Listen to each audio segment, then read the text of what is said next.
Oke, selamat malam teman-teman. Saat ini saya berada di Perumahan Budaya Cipta, kediaman Paslon nomor urut 2 Pilkada Kabupaten Kediri 2024 Haninito Himawan Pramana. Dan saat ini, seperti di belakang saya sudah mulai terlihat persiapan press conference yang akan disampaikan oleh Dito terkait dengan hasil pemungutan suara Pilkada 2024 hari ini di Kabupaten Kediri. Kita saksikan acara ini. Bismillahirrahmanirrahim. Assalamualaikum warahmatullahi wabarakatuh. Salam sejahtera bagi kita semua. Shalom, Om Swastiastu, Namo Buddhaya, Salam Kebajikan, Rahayu. Yang saya hormati dan saya cintai seluruh masyarakat Kabupaten Kediri, baik yang sudah menggunakan hak pilihnya ataupun yang belum. Tapi alhamdulillah hari ini pesta demokrasi di Kabupaten Kediri berjalan dengan baik, dengan kondusif, lancar, semua tidak ada satu kekurangan apapun. Tinggal memastikan bagaimana distribusi surat suara yang sudah dicoblos. Sekarang posisi di desa kalau saya tidak salah, dan di tanggal 29-30 akan bergeser ke kecamatan, lalu akan naik ke KPUD di tanggal 3 Desember. Yang perlu digarisbawahi untuk teman-teman tim pemenangan pasangan calon 02 adalah untuk mengawal suara selama proses perjalanan itu pula. Yang pertama, kita mengingatkan untuk tim di bawah tidak boleh ada yang namanya colong-menyolong suara, dan saya meyakini juga dari paslon 01 baik Pak Denny maupun Bu Mudawamah tidak akan melakukan hal serupa. Yang perlu diketahui juga oleh rekan-rekan media bahwa hari ini tadi sekitar jam 19.30 saya menghubungi Pak Denny, saya WA beliau, silahkan nanti teman-teman media boleh cek ke Pak Denny. Pertama saya mengucapkan permohonan maaf selaku pribadi dan mewakili Mbak Wabub jika selama kontestasi pilkada ada hal yang kurang berkenan, baik itu secara tutur kata ataupun mungkin hal-hal di tingkat tim pemenangan. Dan Pak Denny menyampaikan pula bahwa jika memang nanti di penetapan KPU yang terpilih adalah saya dan Mbak Dewi, maka beliau siap untuk berkolaborasi membangun Kabupaten Kediri. Maka teman-teman media dan seluruh warga Kabupaten Kediri, di sini ada istri dan Mbak Wabub, kami bertiga mencoba memberikan pemahaman kepada masyarakat bahwa masyarakat patut bersyukur juga, kami juga patut bersyukur karena ya kami katakan quick count ya belum penetapan KPU, tapi kami perlu syukur itu. Tapi yang paling krusial adalah, yang paling mahal adalah bahwa demokrasi di Kabupaten Kediri hari ini berjalan dengan baik. Antar kedua pasangan calon, baik saya dengan Pak Denny, saya dengan Bu Mudawamah, Mbak Wabub dengan Pak Denny, atau Mbak Wabub dengan Bu Mudawamah, tidak ada persoalan apapun dan kami sudah berkomunikasi. Dan insya Allah mohon doanya nanti mungkin setelah penetapan atau sebelum penetapan kita akan atur waktu untuk pertemuan saya silaturahim ke rumah beliau. Silahkan bagi teman-teman media jika ada yang ingin ditanyakan.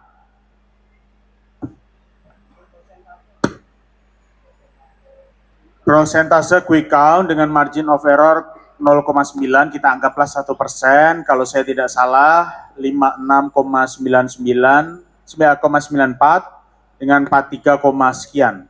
Jadi saya dan Mbak Dewi mendapatkan persentase 56,94 dengan margin of error 1%.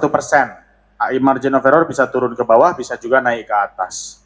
Jadi tapi ya survei quick count hanyalah quick count, kita tetap menunggu penetapan KPU nanti. Kita fokus mengawal suara sampai dengan tanggal yang nanti akan ditetapkan, kalau nggak salah 3 Desember akan sampai ke KPUD.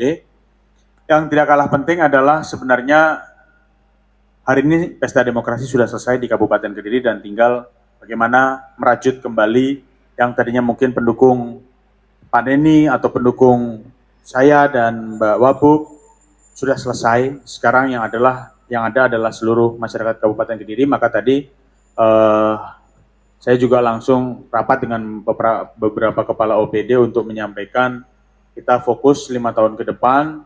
Kita masih punya tanggungan museum, kita masih punya tanggung jawab stadion yang harus kita selesaikan, kita masih punya tanggung jawab Pasar Ngadiluwe, peresmian rumah sakit RSKK yang akan kita resmikan dalam 1-2 bulan ke depan.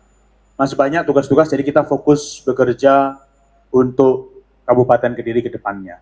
Silakan teman-teman media. Apa Mas? formulasi apa yang akan dilakukan Mas Bro ketika ini ada pembelahan hampir 40% lebih di warga yang tidak memilih jenengan. Gimana formula yang di? Ya, dalam sebuah proses demokrasi saya rasa biasa ada orang yang tidak memilih dan saya menghargai itu. Tapi yang perlu kita sadari bersama juga bahwa sampai dengan hari ini bahwa antara yang memilih Pak Denny ataupun yang memilih saya minta untuk sudah kita selesaikan bahwa hari ini ada 43%, ya tidak masalah. Bagi saya itu nanti kita akan evaluasi kira-kira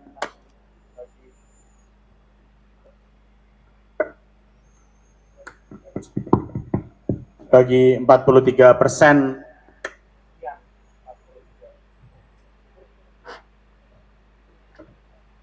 bagi 43% sekian warga yang mungkin dengan hasil quick count tidak memilih pasangan Dito dan Dewi, maka kita akan evaluasi, kita akan tanya.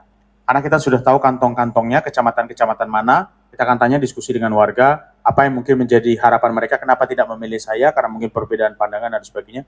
Kita samakan frekuensi, jadi saya dan Mbak Dewi akan lebih banyak teposliro dengan masyarakat ke depannya. Ya? Cukup? Monggo silahkan. Merangkul dengan pihak Pak Denny dan sudah lama, mungkin bisa lebih detail merangkulnya nanti dalam apa kira-kira untuk membangun. Ini pemilihan baru selesai jam 1 siang. Komunikasi baru kita rajut jam 19.33. Tadi kalau saya tidak salah di handphone saya masih ada chat saya dengan beliaunya kurang lebih jam sebentar. Kurang lebih jam 19.45.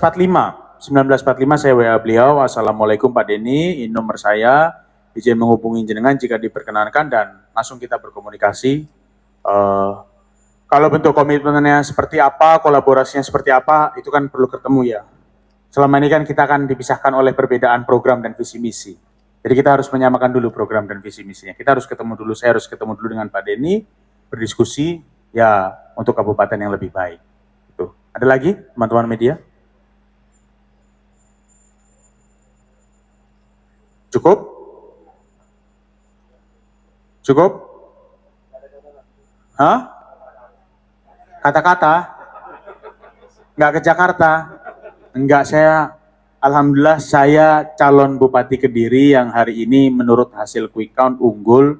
Jadi saya fokus ngurus Pasar Ngadiluwe, RSKK, lalu stadion, lalu peningkatan universal health coverage yang 95 menjadi 98 karena pemerintah pusat sudah mengatur, memindahkan SMA Dharma Wanita Pare dari Pare ke Totok Kerot, kita jadikan SMA Dharma Wanita Boarding School menjadi sekolah favorit nantinya, dan kita coba untuk masukkan ke dalam program prioritas Bapak Presiden terpilih bahwa Pak Prabowo punya program 40 sekolah boarding school, dan kita akan coba masukkan SMA Dharma Wanita Pare menjadi salah satu program prioritas Pak Prabowo. Lalu ketahanan pangan, banyak tugas kita masih, jadi kalau ke Jakarta enggak Mas, gitu ya. Ada lagi?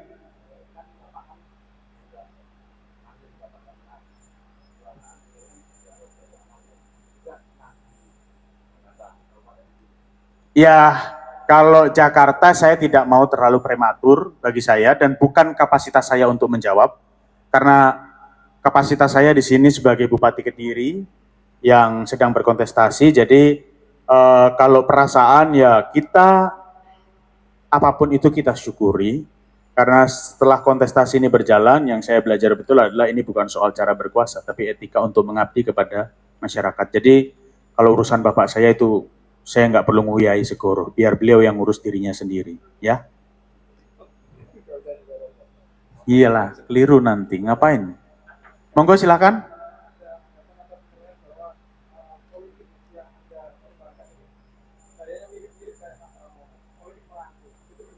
Oh, saya relatif tidak pernah punya persoalan dengan siapapun.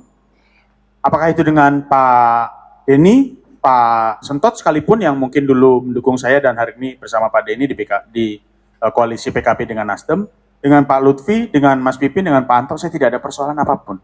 Memang bagi saya politik itu barang dunia, nggak dibawa mati sampai akhirat. Yang dibawa mati sampai akhirat itu hubungan silaturahmi. Jadi bagi saya berteman saja dengan siapapun, selesai politik, selesai pilkada, selesai pilihan, ya sudah selesai. Mau ngapain lagi? Gitu. Jadi ya kita rangkul saja. Itu. Jadi saya merangkul semua pihak, baik itu mungkin yang paslon 01 yang sudah memilih, kami silahkan dikritik, tidak masalah. Tadi disampaikan ada belahan 43%. Monggo ada lagi? Yang terakhir teman-teman media, saya titip kabupaten ini 5 tahun ke depan, masukan dari teman-teman media, mengingat juga Kabupaten Kediri salah satu kabupaten yang masuk dalam kategori cuaca ekstrim, sampai dengan tanggal 25 Desember kalau saya tidak salah, saya akan cek lagi datanya di BPBD, maka hati-hati betul, kita sedang fokus juga untuk titik-titik banjir. Kemarin Bakalan, Grogol, sempat ada tanggul yang jebol, persoalan klasik di barat sungai, ya walaupun ada kewenangan BBWS, tapi kita tidak bisa lempar-lemparan tangan, ini salah siapa, ini salah ini. Doakan 5 tahun ke depan persoalan banjir itu selesai. Gitu. Ya. Ada lagi? Ya kan sudah dilanjutkan ini. Insya Allah sudah dilanjutkan. Gusti Allah sudah menakdirkan, merestui, insya Allah sudah dilanjutkan lagi gitu. Tinggal saya minta doanya kepada seluruh masyarakat. Mohon maaf jika selama ini mungkin baliho saya banyak yang mengganggu, atau mungkin kegiatan kampanye juga mengganggu aktivitas masyarakat. Saya juga minta maaf kepada teman-teman media kalau mungkin selama perjalanan 3,5 tahun saya melayani kabupaten ini ada yang kurang, ataupun di masa kampanye juga ada yang kurang. Saya minta maaf, terima kasih teman-teman media atas hadirnya panjenengan di kediaman saya. Ada lagi? Hah? Lah yuk gak pamitan toh, kan matur suwun aku. Matur suwun, pamitan nih yo gak ngono. Oke, cukup ya? Oke, matur suwun. Lanjutkan.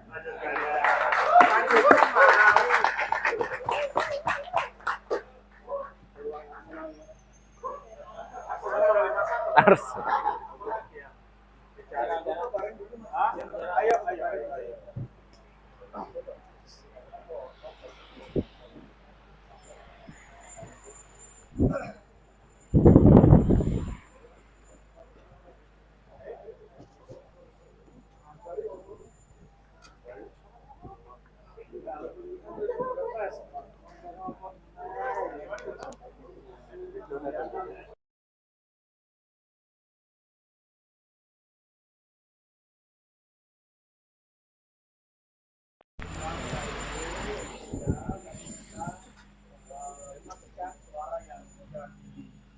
Lapangan hari ini sampai dengan di KPU tidak ada perubahan, dan alhamdulillah ya tadi sudah saya sampaikan ke teman-teman media, komunikasi antara dua pasangan calon yang mungkin tidak dimiliki oleh kota kabupaten lain.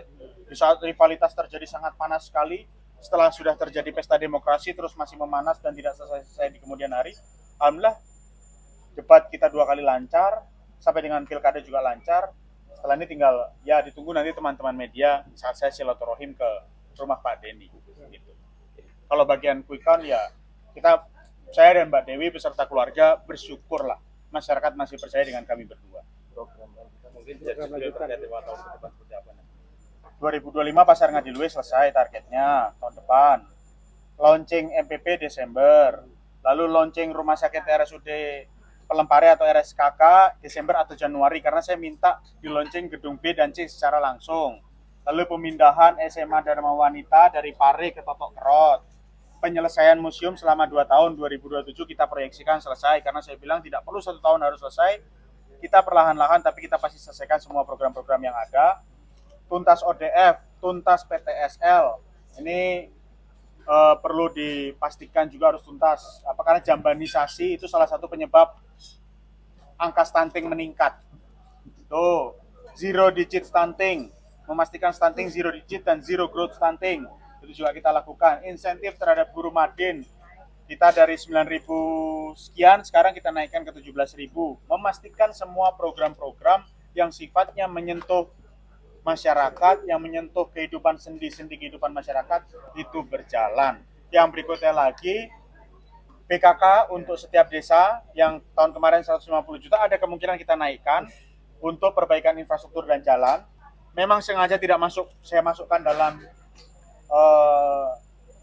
program politik, karena bagi saya ini akan saya sampaikan kalau memang sudah selesai pesta demokrasinya. Ini kan menunggu penetapan, kita masih kurang sedikit lagi. Monggo. Stadion Gelora Harjayati, alhamdulillah Dirjen Cipta Karya yang dulu mengawasi pembangunan stadion itu sekarang menjadi Wamen PU, dan setelah ini karena hari ini saya masih harus pilkada memastikan apakah saya bupati terpilih yang akan datang atau tidak. Jadi setelah ini saya baru akan berkomunikasi dengan Bu Wamen dan Pak Menteri, Pak Dodi untuk pembangunan stadion. Insya Allah, bukan insya Allah, terakhir saya sebelum cuti sudah berkomunikasi di pemerintah pusat dan insya Allah masuk dalam blueprint perencanaan pemerintah pusat 5 tahun ke depan stadion itu akan tuntas. Gitu ya. Ini nanti durasi karena terlihat kabupaten sangat lambat karena dipimpin oleh orang gimana? Gini, jadi sebenarnya kita punya setiap 2 bulan sekali, 1 bulan sekali itu ada diskusi antara kepala dinas dengan tim milenial ASN. Nah itulah dari situ saya bisa menggali, oh ini orang yang akan jadi calon kepala dinas, ini yang enggak. Memang proses regenerasi ini pada saat saya masuk ada gap generation, ada gap yang terlampau jauh, yang masih di level-level, mohon maaf, waktu kasih ataupun kasih-kasih di tingkat kecamatan yang usianya sudah lanjut tapi stuck di situ. Maka regenerasi ini perlu kita lakukan. Yang pertama adalah memastikan berapa jumlah tenaga ASN-ASN yang milenial ataupun Gen Z katakanlah yang siap untuk masuk ke dalam tim inti dalam menyusun program. Coba ada lagi cukup? Ya, oke. Terus Pak Bakti.